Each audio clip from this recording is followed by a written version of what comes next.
Hi friends, ఇది వచ్చి ఉప్పు తయారు చేసే ఫ్యాక్టరీ అన్నమాట. ఇది గోకర్ణ దగ్గర ఉంది ఫ్రెండ్స్. చూడండి ఫ్రెండ్స్, ఉప్పు ఈ విధంగా తయారు చేస్తారు. నీటిలో నుంచి వచ్చిన ఉప్పు అనమాట ఇది గోకర్ణలో. అతన్ని అడుగుదాం రాండి, ఏ విధంగా ఉప్పు తయారు చేస్తారు అడుగుదాం రాండి guys.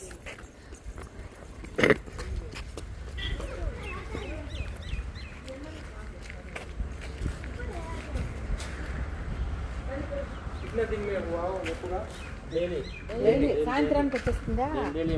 Morning to evening one time. అంత ఉడ్డ వేసి మళ్ళీ నీళ్ళు పెట్టుకుంటారు. వాటర్ ఆ వాటర్ తీసేసి మళ్ళీ కొత్త వాటర్ రీప్లేస్ మళ్ళీ ఉప్పు ఫ్రెండ్స్, వాటర్ అనేది ఎవాపరేట్ అయిపోతుందంట ఫ్రెండ్స్, మళ్ళీ ఉప్పు వస్తుందంట ఫ్రెండ్స్. మళ్ళీ ఆ వాటర్ తీసేసి మళ్ళీ సముద్రం నుంచి తెచ్చి కొత్త వాటర్ వేస్తారంట ఫ్రెండ్స్. చూడండి ఫ్రెండ్స్, ఎట్లుందో చూడండి. దీని ఇంకా